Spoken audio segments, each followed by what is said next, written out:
The Roman Empire once stood as a seemingly invincible force, boasting one of the largest territories and most complex administrative systems the world has ever seen. It successfully repelled military threats and extended its reach from Egypt to Spain, and as far east as modern-day Iraq. At its height, it appeared to be an everlasting ruler. However, today, it is but a distant memory. Many wonder why the Roman Empire eventually crumbled. Was it due to external forces that proved too powerful to overcome? Was it weakened by internal conflicts? Or, did it simply overextend itself? The answer is not straightforward, as the empire's decline happened over hundreds of years. To understand the root causes of the Roman Empire's fall, one must look back to how it first emerged as an empire. Initially, it was a republic with far less territory. The republic had taken over from a previously flawed monarchy, but the people seemed to yearn for a more unified government. One man, Julius Caesar, heeded that call and was appointed perpetual dictator of Rome in the mid-1st century BCE.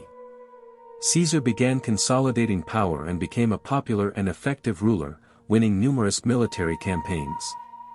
However, many of his rivals became concerned that he had no intention of relinquishing his newfound power. Eventually, the elites of Rome assassinated him, sparking one of the largest political crises in Roman history. The aftermath of Caesar's assassination led to a period of civil wars, as various individuals sought to claim power. Ultimately, Octavian, Caesar's adopted son, emerged victorious and took control of Rome. He continued his father's legacy, conquering nearby territories, including Egypt, and effectively ending the country's Hellenistic era. Octavian quickly became more powerful than his father ever was, and the Roman Senate responded by granting him the title of Augustus and allowing him to rule in perpetuity. With this newfound power, no one dared challenge his authority. The plotters who had feared Caesar's role as dictator had inadvertently paved the way for Rome's first emperor. But Octavian would not be the last. Under his leadership, Rome transformed from a republic to a monarchy ruled by a succession of hereditary leaders, both good and bad. The empire's hunger for conquest soon engulfed a large part of Europe, as well as parts of Asia and Africa. Although Italy continued to serve as the center of the empire, other territories were organized into provinces, each administered by a local governor with vastly different leadership styles. As the empire grew, it became increasingly difficult for one leader to maintain full control over every territory, and the provinces were granted some level of autonomy as long as they paid their taxes and didn't cause any problems.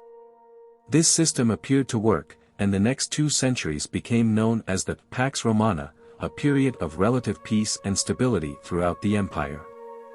Despite this stability, cracks began to show in the empire's foundation. Its vast size and diverse territories made it difficult to govern effectively.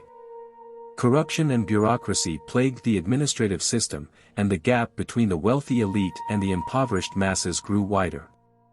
As the empire became more and more unwieldy, external threats also began to emerge, such as the invasions of Germanic tribes and the Parthian Empire. Over time, these factors contributed to the decline of the Roman Empire, ultimately leading to its eventual collapse. During the 1st century CE, trouble was brewing in the Roman Empire.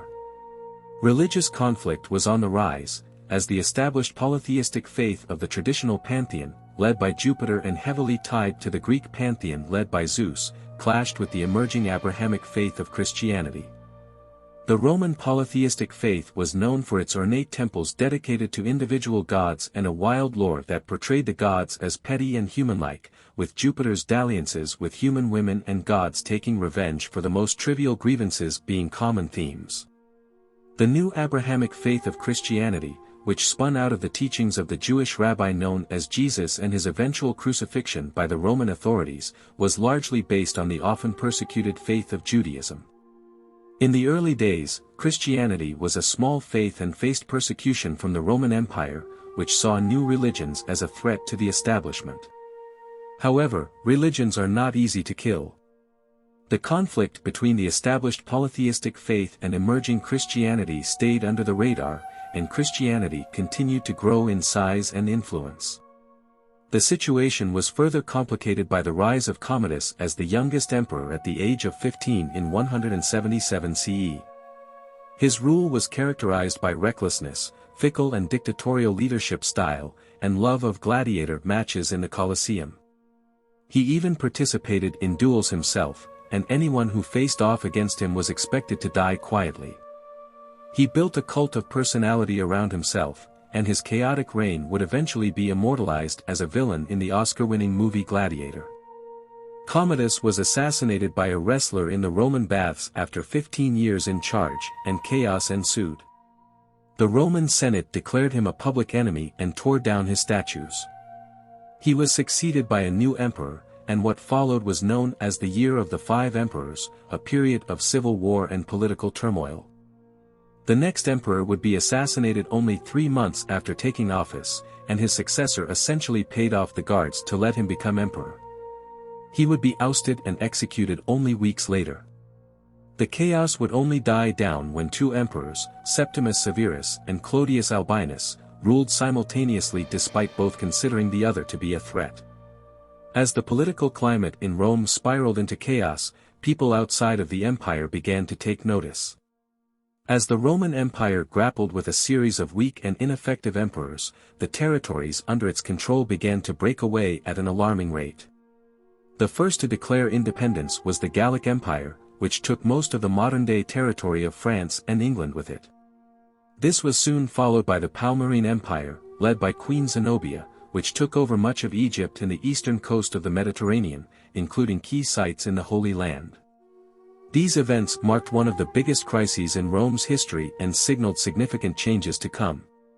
However, a series of 3 strong emperors in the 3rd century were able to bring an end to the crisis, but not without consequences.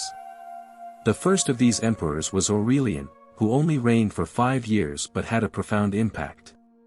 At the time, the Roman military was under attack from barbarian tribes and facing internal strife, and it seemed like the end of the empire was near. However, Aurelian was a military veteran and was able to fend off the attacking tribes and conquer both the Palmyrene and Gallic empires. He also surrounded Rome with formidable walls, abandoned troublesome provinces, and improved the economy. Aurelian's successors continued his work, with Diocletian reigning for 20 years and focusing on improving the empire's stability. He created a system of regional courts that gave the empire more control over its far-flung provinces. While the empire had regained the lost territories, Diocletian began expanding once again, becoming the first Roman emperor to voluntarily abdicate his position and retire to his palace. However, it was Constantine the Great who had the most significant impact. His 31-year reign was among the most successful in the empire's history. He introduced a new currency, expanded the empire's territory, and reorganized the army to be more effective. But his most significant change was his conversion to Christianity, which was reportedly spurred on by his sighting of a cross in the sky. As the Roman emperor converted, many of the citizens of Rome followed suit, igniting Christianity's rise to becoming a world power religion. By the end of his reign, the empire's territory had expanded as far east as Byzantium, and Constantine had started a new dynasty that would rule over Rome. Despite the apparent success of Constantine's reign, the Roman Empire's decline was already in motion. Many factors contributed to this decline, including economic troubles, political corruption, and external threats from barbarian invasions.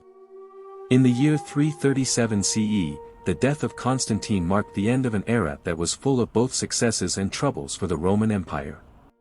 Constantine's embrace of Christianity had given the Church a massive amount of power in Rome, although there were those who opposed this decision and didn't want the empire to fall under the control of Christianity.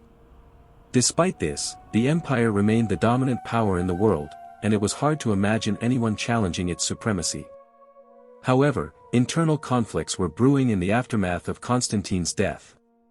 The throne of the empire was once again up for grabs, leading to many power struggles over who would take control. Constantine's sons initially ruled jointly, but chaos soon followed, and Rome was plunged into a civil war. Local leaders took control of many territories, and power shifted back and forth depending on the outcome of battles. Notwithstanding this turmoil, the core of the empire remained unchallenged, and by 379 CE, a new emperor named Theodosius emerged. A skilled military leader, he put an end to the era of strife and became one of Rome's greatest leaders. However, Rome faced even greater threats beyond its borders. Despite the far-reaching extent of Rome's territory, it was difficult to imagine that a nomadic people from a distant continent could throw the entire empire into chaos. The Huns, however, were no ordinary nomads. They were fierce warriors who had been making inroads into Asia and Eastern Europe, causing mass displacement and migrations of local Gothic tribes towards the Roman Empire. As a result, Rome experienced a huge influx of barbarian warriors crossing their borders. However, the lack of management and corruption among local officials in the border states meant that instead of resettling and incorporating these new residents into the Roman state, they were exploited and mistreated. Had the Roman government been better organized, they could have used the warrior skills of these new residents to invigorate their military and incorporate them into the empire. Unfortunately, corruption and mismanagement prevented this from happening, and Rome faced an even greater challenge as the Huns continued to pose a threat to the empire. As the 4th century CE dawned, the mighty Roman Empire still stood tall, having dominated the Mediterranean world for centuries.